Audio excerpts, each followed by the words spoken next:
Hello everyone. I am filming this in my new house. Finally moved in back in September. I've been getting everything together and it's just amazing. I can't believe I'm finally filming a video in my house. I am going to do something a little different for this video. Not changing anything as far as the channel goes, but along with knowledge being so powerful, I also think that there's something else that's really powerful, and that's experience. I want to share in that as much as I share in the knowledge and information part of this channel, and I decided to implement a new, I guess you could say, series, maybe, and that is tea time. You've seen it on my IGTV if you follow me on Instagram.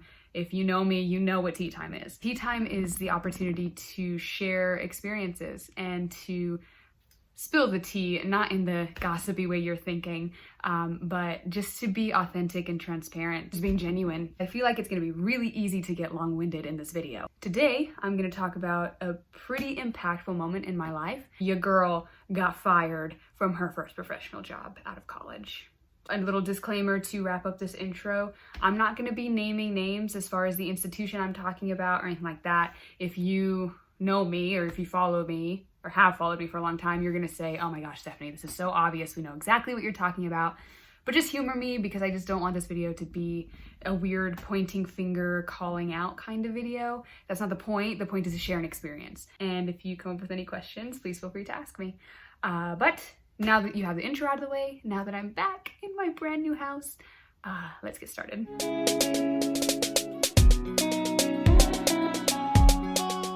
This event happened in 2017.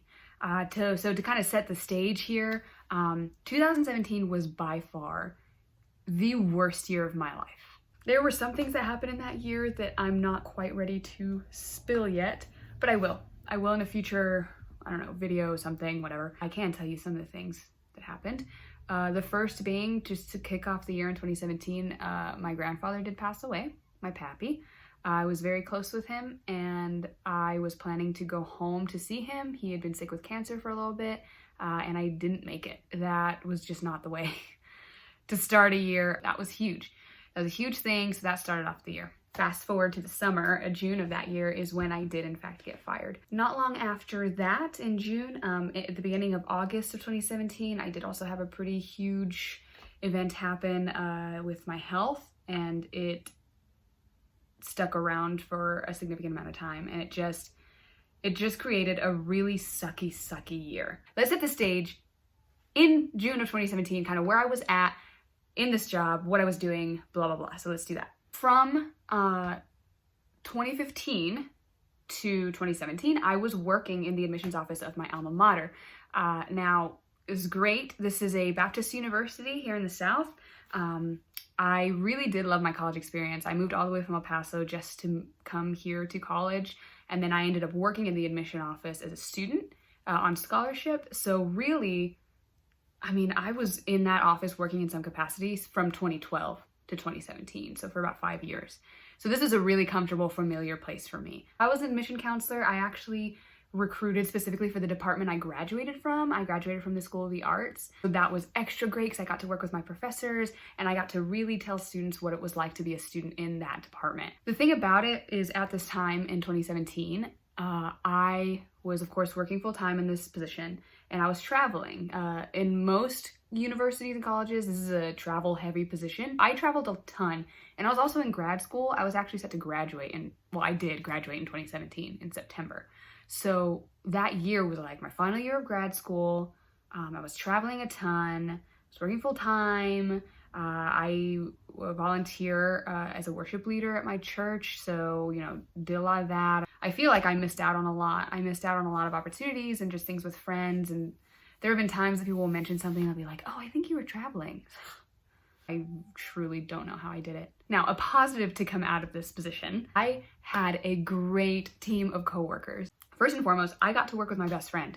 So not many people get to do that. To be able to have somebody that you trust so much that you can just collaborate with and work with and share frustrations with and all this stuff, it was really awesome. Specifically for me working in this year, there was a really big push on numbers. Okay, so as an admission office, we want to exceed the number of students we recruit from the last school year, right? The last cycle. We usually separated it by department, and we would always see our reports like from last year compared to this year be, you had this many that were already committed this time last year, this many that had applied, this many that had, been accepted, all that stuff. So it was really numbers heavy, but this year in particular, this cycle, it just felt like that it was just so pressured. Like people were almost panicking higher up, and I didn't really know why, but it was just numbers intensive. So everything you did was to recruit, right? It was to increase the number of incoming students that were going to come the next fall. So here's some key events that happened leading up to the big event.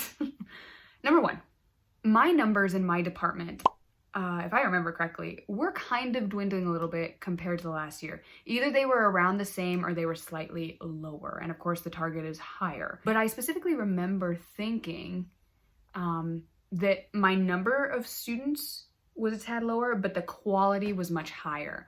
So obviously for a School of the Arts, you have to audition along with getting accepted. So there's a whole other process in there, which by the way, with all of this, I was running those auditions too for every student, which was one of my favorite things, but Lord Almighty, just added a whole, audition days were awful.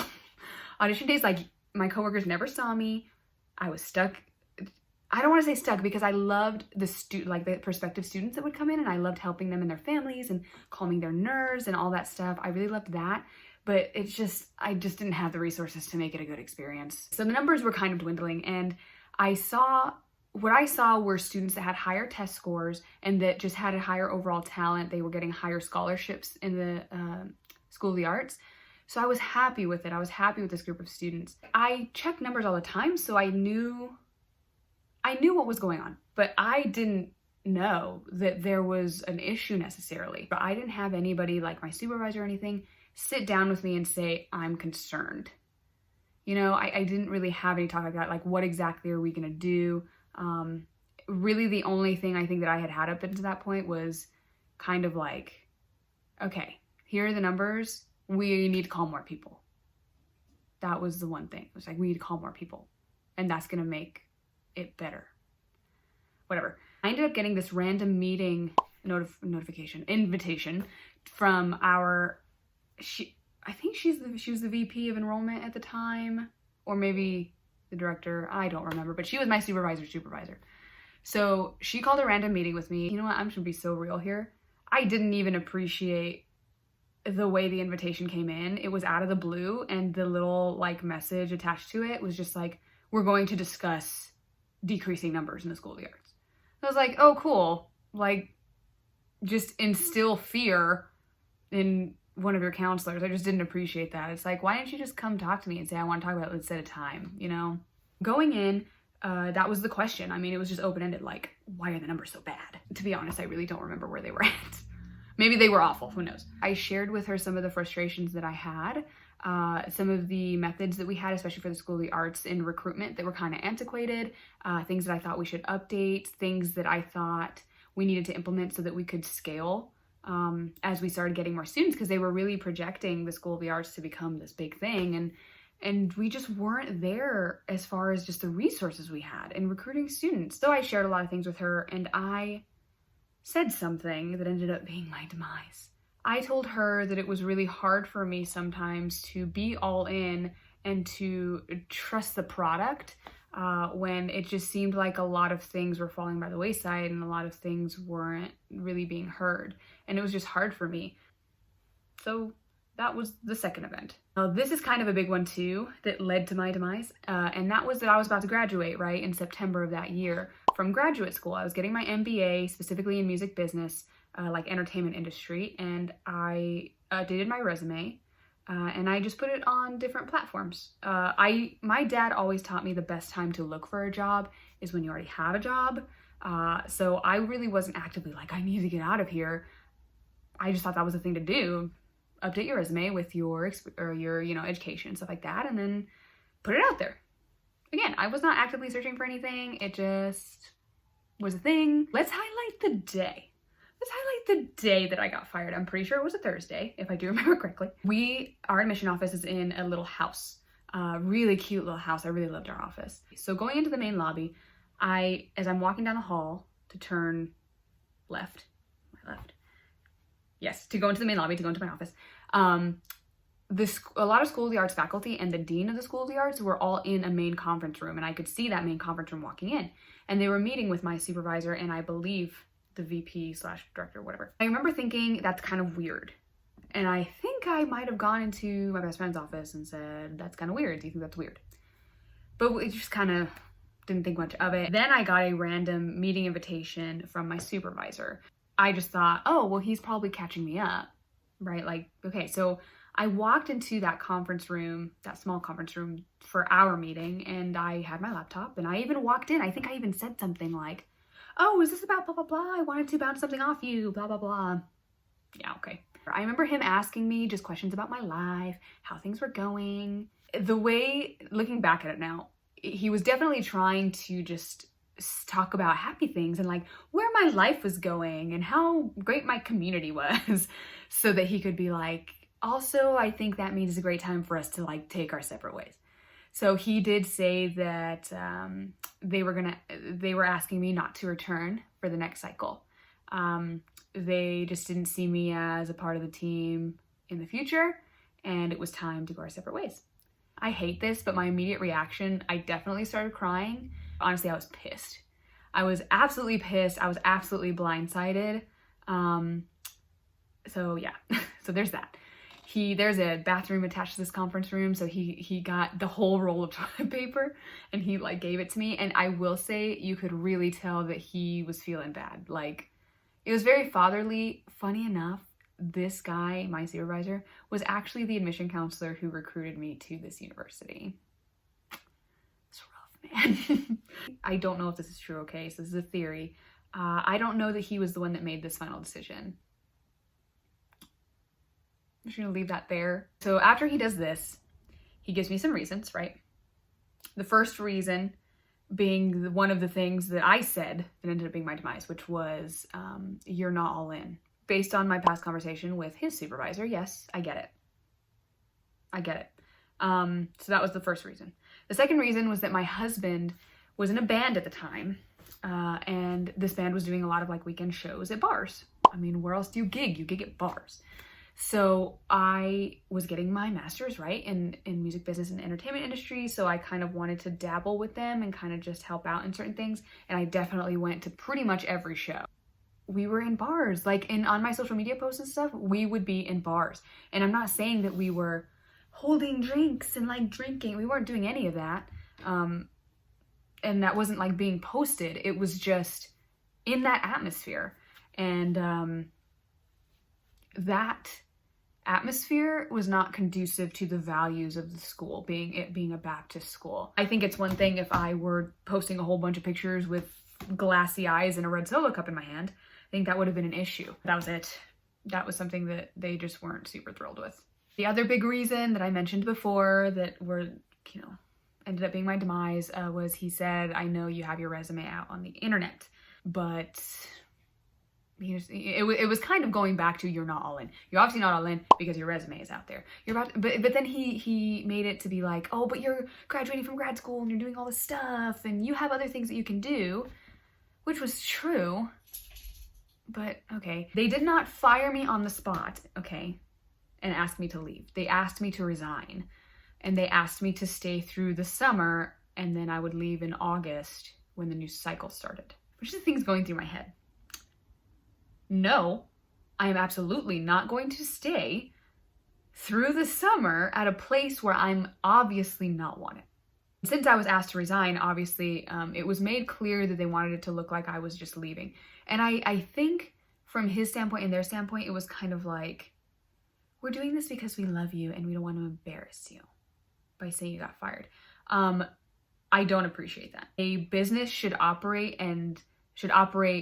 as transparently as possible. I know that sounds a little naive, okay, but just hear me out. Especially for a religious institution, you need to just stand by your choices. And if you think that somebody is not cutting it or is not working and you think they should be gone, then you should just stand by that decision and tell them to leave. I truly think that I was asked to resign.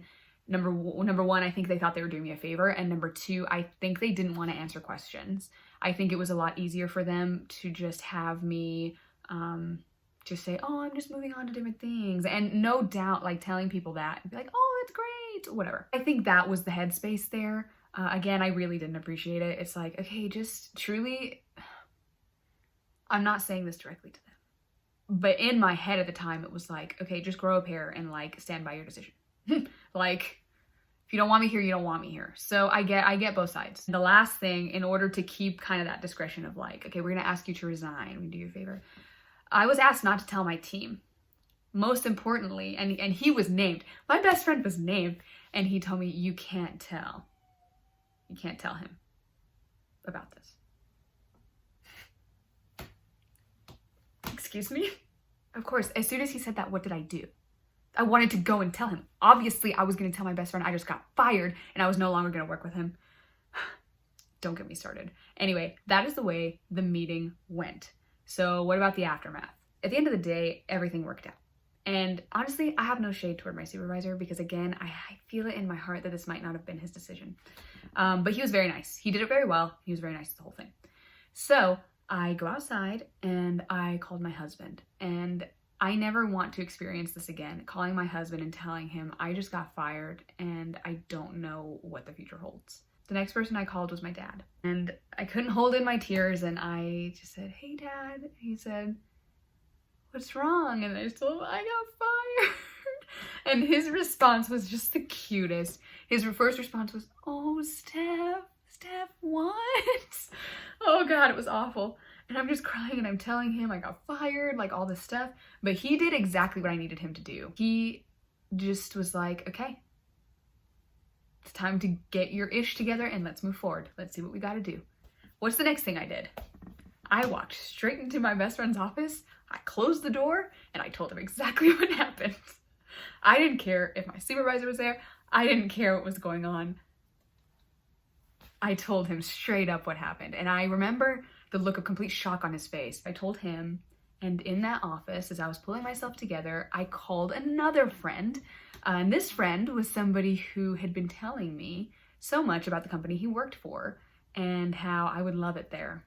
And it was always like, oh, I have a job, I have a job, I have a job. Well, hey, didn't have a job anymore. I called him just straight up and was like, hey, you remember how you told me I could send in my resume at any time?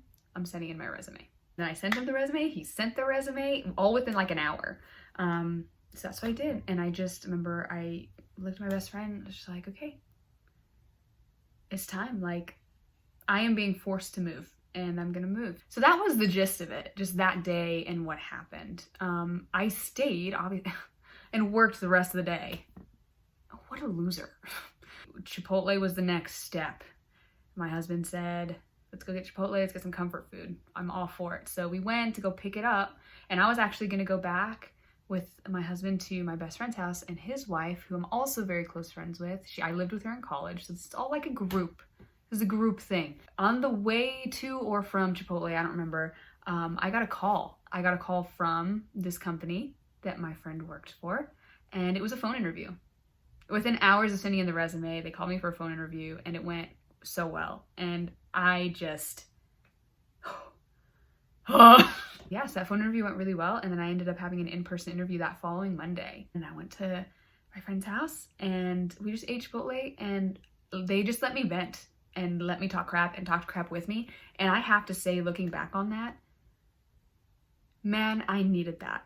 Like, I look back on that little piece of the day and didn't realize until recently, honestly, how important that was to me and how much it meant to me. That's what friends do. So that's the story.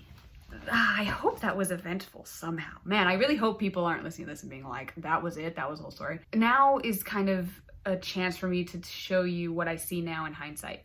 I wasn't all in. I wasn't. At this point in the job, I had some great things, right? I loved helping people. I loved helping these students that were in a lot of the same position I was in a few years before that, going to college and auditioning and being in the school of the arts and all this stuff. So I loved that. It was becoming really evident, especially with how overloaded my schedule was. It was becoming really evident that I could not do this long term. The traveling, to be honest, I hated it. I mean, it was cool to like be able to go to a bunch of different places, and you felt really businessy. I like that business vibe, you know, like traveling for business. But Lord Almighty, it was so hard, and I just couldn't stand being away from my husband. I couldn't stand just being away from my friends. just wasn't for me. I realized that that was a jump that I needed to make, feeling the things that I was feeling, and I wasn't going to take it. I was not going to take that leap. And truly, God had to be like, okay, I gotta force you. I gotta force you to jump. Trust me, it's gonna hurt just for a little bit, and then it's gonna just be so rewarding. So I get it. I wasn't all in. And I gotta be real, there's another reason why I wasn't all in. This one's hard for me because I'm a big proponent of the college experience. I did enjoy going to a Baptist university. I mean, there's some things I guess were kind of ugh, but I did. I loved my college experience, okay? So this is not at all something against that, because I wouldn't be where I am today without this university. So I will forever stick with that. It started to get really hard to recruit students and sell this whole thing to them, knowing full well that they weren't going to be able to afford this at all. Knowing that they were going to be put into mountains of debt, partly because I'm convincing them to. That was really hard. That was really hard. And I will be honest, when it comes to the School of the Arts, typically, at least from what I saw, you're getting a good chunk of kids that don't have high test scores because they invest their time in their talent. That's just a thing. Of course, you get some of the overachieving people. They're like really high test scores. They're like really great artists, really great singers, actors, whatever. But for the most part, I mean, I got students that were super talented, but had horrible test scores and were not going to get good scholarships. This is a private university that costs a lot of money. Guys, I'm in mountains of debt, FYI, okay? I'm not saying I regret my college experience, but Lord Almighty, I'm in debt. Like any other millennial you'll talk to. I was putting energy into convincing these great students and great families to choose this school. Like they needed to come to this 4-year private school, when in actuality it was probably better for them to do a 2-year program somewhere else and to transfer over, save them money, get some better scholarships, that kind of thing. And I just found myself towards the end really fighting. I was like, I'm gonna tell this student that they shouldn't come. Like, this became a really big dilemma. And the bottom line is that private schools cost a lot of money, and I'm not gonna tell a student that it's in their best interest to come to the school when it's really not. I don't care, honest, truly, cool numbers, but I 1000% believe that if you're doing everything else right and you're putting these students and families first and accommodating these people, that the numbers are going to fall into place. You need to do what's right, and you need to operate in a ethical way. I'm not saying that anything unethical was happening. I'm just saying that I was most definitely putting my students' needs first and what I thought was best, and giving advice that I thought was best, not anywhere attached to what the number should be. I could not care less about numbers. It's just true. At the time, like, yeah, I want the numbers to be good. I want us to have a great year. I want all that. But I want students that are supposed to be here. When it comes to the School of the Arts in particular, students they're gonna have a hard time. And I just mean, it's pretty grueling. You have so many hours in a semester, more than your friends with regular majors. Like, it's hard. You know when a student might not cut it. You know when a student might need some more preparation. You just know these things. And I am going to give the best information I can give so that people can make the best decisions. That was just the bottom line. So with all of that, I obviously wasn't all in because that was the way I was feeling at the time. Okay, now the second thing looking back, this is what I know. This institution that I worked for years, it was familiar, right? So I did feel good with the people that I worked with, or the people that were above me, or whatever. It was just a familiar space. That being said, this was not a place where you were safe to express yourself. This was not a place. I knew that I was cared about as a person, especially as a person that had been there for a while, you know, like there's that little sentimental value. Any frustrations I had, any questions I had, anything, that was not valued. If you did not think the way that that they thought you should think, that was pretty much it. It was just, I work in a place now, thankfully, where transparency is key. That does make for sometimes really high pressure, high stress situations, but I would take that any day because I am very free to be frustrated and to express concerns, and I am heard. And I felt that from the first day I went there. And this is a corporate setting versus this religious private university. So that makes a huge difference. And I mean, I hope you hear me out. You need to work in a place where you are valued and that you as an individual are valued. I'm about 90% sure that the majority of the reason that I got let go and asked to resign was that I didn't think the way that everybody else thought. And that just wasn't acceptable. Quite frankly, I'm really glad that I don't work for a place like that anymore. And it makes me sad that it took me so long to see it. People would make the joke often that, oh yeah, I was a student and I saw all that surface level stuff, but then when you start working, you see the underbelly. Well, if a place, an institution operates as transparently as possible, maybe the underbelly wouldn't look so bad. So yeah, that's what I have to say on that one. Looking back, the obvious thing is that this move was right for all parties. I'm really not bitter toward the whole thing. I am more than happy to share this story. It's not embarrassing to me at all. Not 2 weeks after that fateful meeting, I had another job. I ended up leaving probably a month, or maybe a little less. Well, I guess it was more like 3 weeks. I ended up leaving 3 weeks after they asked me to resign, and I sent my letter of resignation, and I did not look back. I had a weekend, and then I started at my next job. My team, my beautiful team I love so much, they all ended up leaving around the same time. It had nothing to do with me, okay? But I really like to claim solidarity on that one. My coworkers were not happy with the decision, and the fact that we all left around the same time was just really happy. In fact, one of my coworkers ended up leaving with me that same day that I left. Even though it may seem like I may hold some bitterness or something, again, I love my university, like my college experience and my beautiful friends, and it gave me so much. It was the right move, and God's plan was so much better than mine, and I'm glad he gave me the nudge I needed. So here's my advice to you. I hope you never have to experience getting fired, but some advice can come of this and some things that really helped me through. Number one, give yourself some time to react. It's okay to be upset.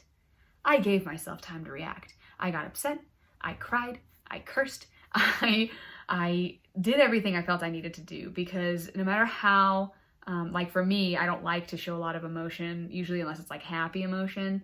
I don't like to show when I'm affected by things, like negatively. So I could have just kind of kept it in, and I don't think that would have been smart. So I'm really glad I just let myself be shocked and frustrated and angry and all that. I think it was just par for the course. And I think it's really important to let your feelings be expressed however you want that to happen. But if you keep them in, nothing good will come out of it. So really this goes for any big situation or life-altering thing. But I am an overachieving, determined workaholic, like got my first B in my last semester of college and was super pissed about it. Like overachiever. And I got fired from my first professional job. That was huge. I just was like, I'm a failure. I'm a failure. All this stuff went through my head. So just understand, you can react. It's fine. In fact, do it because it's probably healthier for you to do it. Number two, I can't tell you how important it is to surround yourself with people you trust and let yourself have a support system. I, again, like to be a lone wolf. I like to operate alone. But in this time, instead of wallowing and instead of being like, I need to fix everything now, along with letting myself react, I did surround myself with people that I really trusted. And I told them, and I didn't care about being embarrassed. I just let it out. And my friends and my husband and my family, they're all just amazing.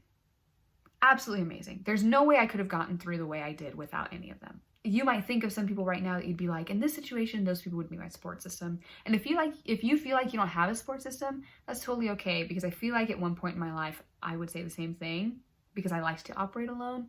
But find yourself a support system. It's better. Find yourself a community, and don't be Don't be embarrassed by just life's happenings. Everybody has crazy happenings in their lives all the time. It's beautiful when we come together and we can express it and we can live in it together. And that's really the point of tea time when you think about it. Number 3, move, move, move. Take the time to react. Take the time to tell people and surround yourself with support. But dear Lord Almighty, do not stay in that position long. Make a move. I just got an opportunity to switch things around in my life. Now I'm going to take it. So, did it suck at the time? Oh my gosh, yes. It sucked. And it was hard. And for a little bit there, I had no idea what the future held. And I was a freaking music major that worked at my alma mater. I felt like I kind of had it easy and I didn't know what I was going to do next. It's not the end of the world. Just remember that. Whenever things happen, it's not the end of the world. It's an opportunity to switch something up. It's an opportunity, honestly, truly, this was my opportunity to level up. Guys, I took that job, that first job, and I'm still in that job and I love it. It is so stressful, but I love it. The company I work for, again, this is going to sound naive, okay? But just hear me out. Everybody has an underbelly. Every company, every institution has an underbelly. But I can honestly tell you that even in this corporate job, I experience more authenticity, more genuineness, more transparency than I ever did at that other institution. It's surprising. I don't think I would have known that until, I had the experience myself, but it's the truth. So I think that's all I have to say.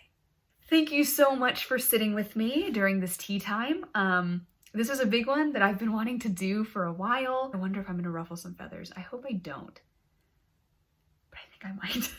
Thank you guys so much for listening. If you have any questions, please follow me on social, DM me, comment here, email me if that's your thing. But I'm looking forward to doing more of these. I'm going to go eat some dinner, and I hope you guys have a great day, week, month, morning, whatever you're doing. I hope you guys are doing great, and I will be back soon. Bye.